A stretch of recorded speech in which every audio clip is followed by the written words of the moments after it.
So, if you've been on the internet like at all in the last 3 years or so, you've probably seen 100 videos talking about how this is finally the year that Disney really messed up. They're done for now. And even though a lot of that criticism is just your average, oh, another movie with women in it, the woke mob is at it again. I mean, let's be honest, a lot of the more recent Disney movies haven't exactly been great, but what a lot of us are forgetting is that this is by no means the first time people have had this discussion about this company. In fact, people have been having it since the 1940s. For a studio as old as Walt Disney Animation Studios, there are always going to be ups and downs, winning streaks and losing streaks, and it turns out that figuring out when those things happen is actually really predictable, which can help us understand not just the past, but maybe the future as well. You've probably heard of some of the different ages or eras of Disney: the Silver Age, the Golden Age, the Disney Renaissance. People have taken it upon themselves to categorize Disney's 80-year collection of movies into periods like these. But how were these even decided? Who said, ah yes, the Silver Age ends promptly in 1967 and not a year later? The answer is pretty simple actually, it's those very highs and lows. If a new era starts and the last decade or so had mainly well-liked movies, it's probably because the next decade or so is filled with some less liked ones. And once the movies start to get better again, the name of the era changes with them. This back and forth between high ages and low ages has defined Disney for its whole existence, and there's definitely a chance that we're at the start of a low age right now. But how can we really be sure of that? What exactly makes the start of a new era of Disney movies so easy to spot? Well, first, we're gonna have to go back in time.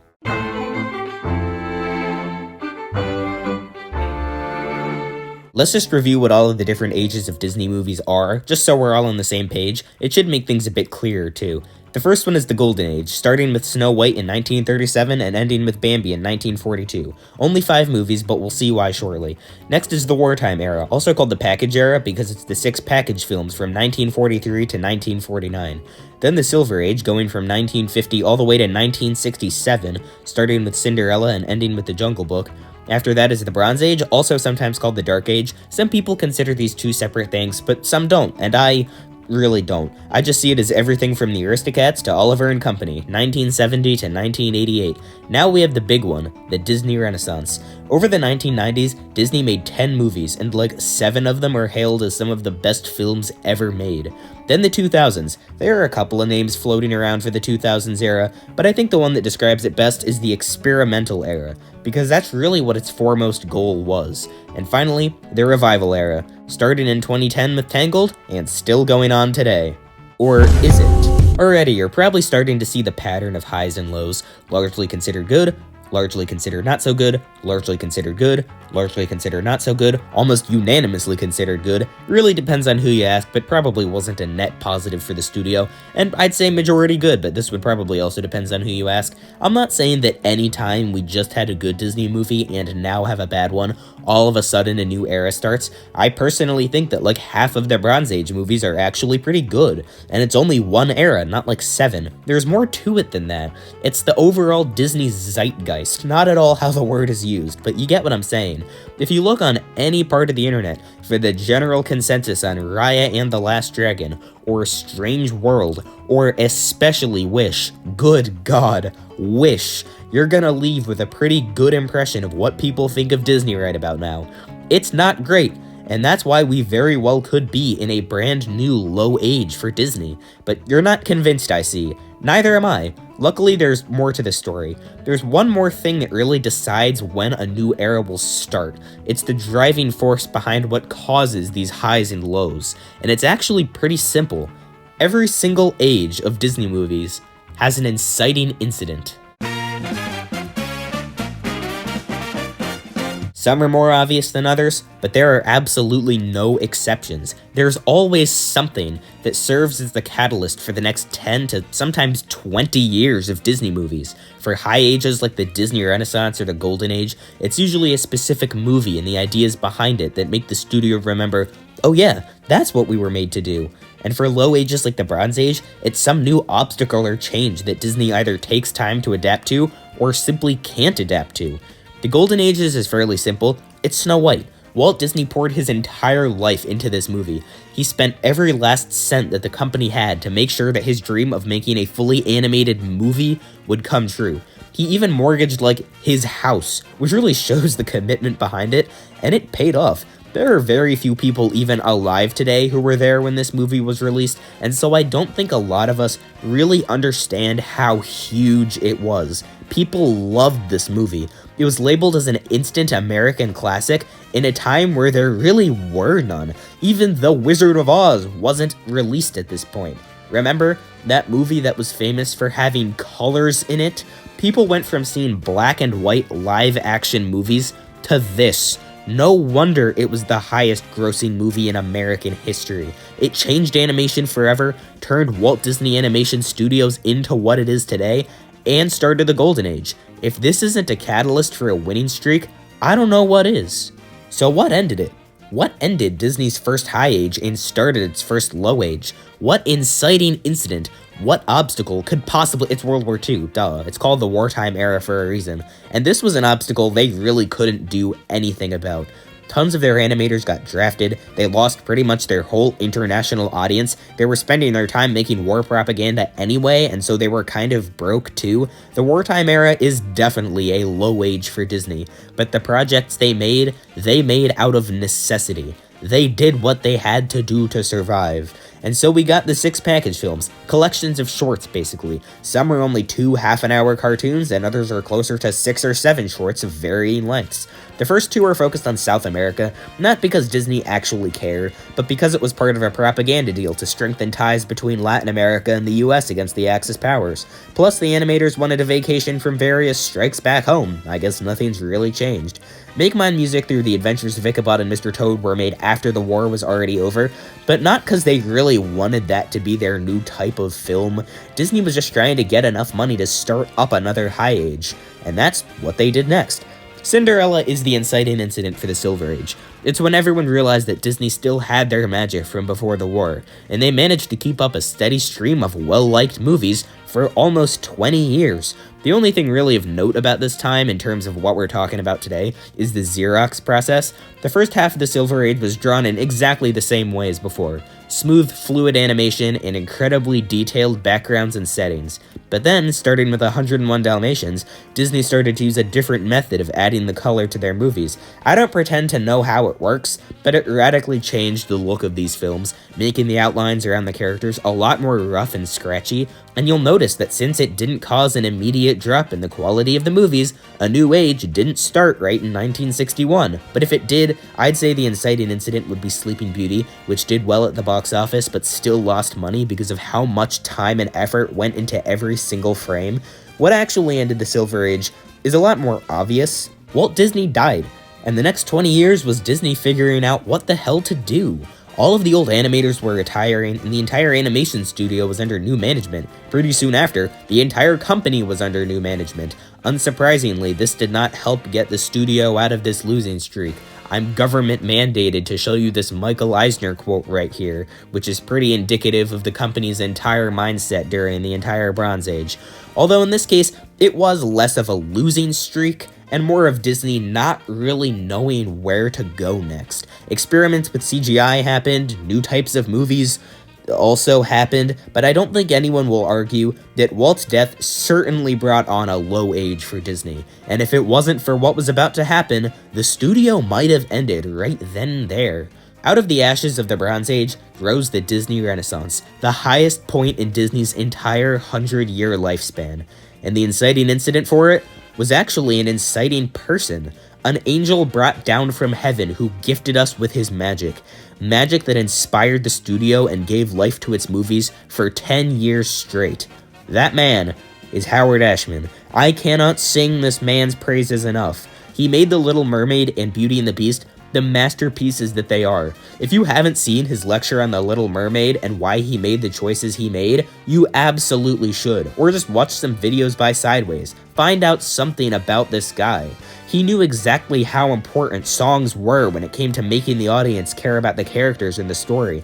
And the ones he wrote with Alan Menken for these 2 movies are all instantly recognizable for a reason. Ashman died from complications from AIDS a little bit before Beauty and the Beast was released, and the movie was dedicated to him. Even though this is probably the saddest part of the studio's entire history, at least to me, the impact that his methods had on the rest of the Disney Renaissance were the defining feature of this high age, and I think he'd be beyond happy to know that. But of course, it was never gonna last forever. The experimental era was characterized by exactly what you think. Disney decided that musicals were out. What was in exactly? They hadn't figured it out yet, but they would. Maybe. So what was the inciting incident for this? It was just Disney wanting to try something new. And I want to make it very clear that there's nothing really wrong with this, obviously. The experimental era was a huge experiment. And because of that, it's the era of Disney that fits into this alternating sequence of highs and lows the least. Yes, this time gave us a lot of really well-liked movies, but it also gave us quite a few disasters, which is to be expected from a time devoted to experimentation. Like, I would still technically call it a low age, but it was one created on purpose so that Disney could go on to create bigger and better things in the future. Do you think Moana would exist if Chicken Little didn't? No. It's sad, but still very, very true. Which brings us to the revival era, and the inciting incident for it was Tangled. Disney was done experimenting, and so it was time to put all of their effort into one groundbreaking movie, and I'd say it paid off. Tangled may be the highest budget animated movie of all time, but it's also become just as synonymous with Disney princesses as any of the old movies, and if that didn't do the job of cementing Disney in a new era, Frozen definitely did. 10 years after this stupid-ass movie came out, its merchandise and relevance in pop culture have not gone down a smidge. It's so ubiquitous in our everyday life, even still, that you can't even look at it as a movie anymore. And the rest of the 2010s kept the high age going. A lot of the more recent movies certainly have their issues. That was his mistake. But they're certainly more consistently good than those from the 2000s. And it certainly seemed like Disney knew what they were trying to do. And that's what makes the difference between a high and low age. And now we're at today. Knowing what we do now, is it really possible to determine if we're at the start of a new low age for Disney? I mean, of the 6 movies we've gotten since Moana in 2016, Encanto has been the only one that people really liked. Ralph Breaks the Internet? Not really. Frozen 2? Not really. Raya? Strange World? Nope. People didn't really like them. Wish? This is the only exception. People love this movie. Yeah, I'm just kidding. People did not like this movie. The backlash against Wish has been so intense the last couple of months. It really does seem likely, especially now, that we might be entering a new Disney slump. But to be absolutely sure, we need an inciting incident. What could be the catalyst for this new low age? What's drippin', Depla? Well, I thought about it for a while, but there was one answer that I just kept coming back to. Greed.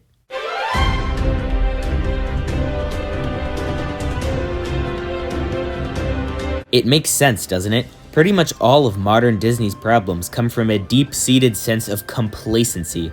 Well, sure, we might not have the best stuff anymore, but we're Disney, so you're gonna watch it anyway, right? But after literal years of only seeing negatives about Disney this, Disney that, except for like 2 months when Encanto came out, millions of people, myself included, have kind of become just exhausted of even hearing the word Disney. The live-action remakes, most of them aren't really great, but they remind us of something we like, so we're gonna go watch them. Until we don't. Just the idea of Disney Plus, which I'm by no means the first person to mention, and all of the new Marvel and Star Wars content we've been getting. How exciting, we love those things. Until we don't. Marvel and Star Wars don't even have anything to do with what we're talking about here, except it does. It's all associated with Disney. Superhero fatigue, greedy corporate managers, a steady stream of bland content, pretty much the entirety of the culture wars, which would have finally died by now if it wasn't for that Snow White remake. Even the Disney parks are showing signs of starting to just not care. All of these things are tied to Disney.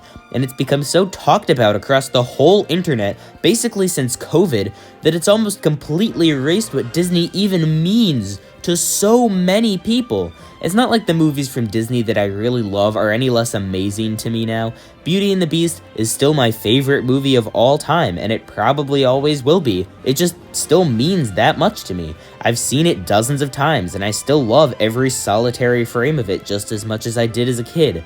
But it's no longer what I think of first. When I hear Disney, I think of the Little Mermaid remake, and Wish, and Lightyear, and She-Hulk, and Mandalorian Season 3.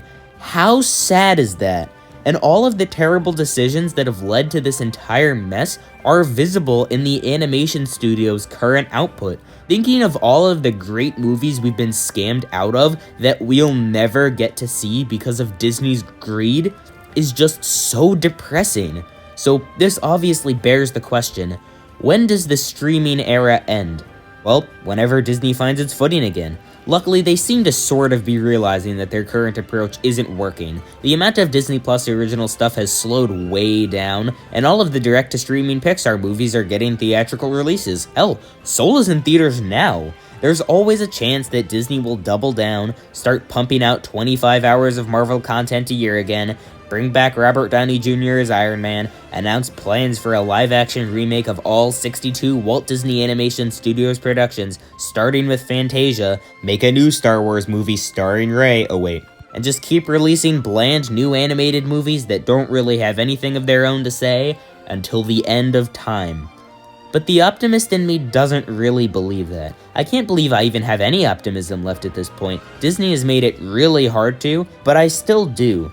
If there's one thing I believe now more than ever thanks to every animated movie ranked, it's that the company Walt Disney made has had such a profound and positive impact on so many people's lives in so many ways, and it would really suck to see all of that end after 100 years. Ironically, Encanto, the movie all about miracles, was a sort of miracle in and of itself, a rare sign that despite all of Disney's stupid choices, they still have the potential to make an impact. And even though it might be 3, 5, or even 10 years until we see it resurface, I do genuinely believe that this company will have a high age again. We've seen it. It's just what Disney does.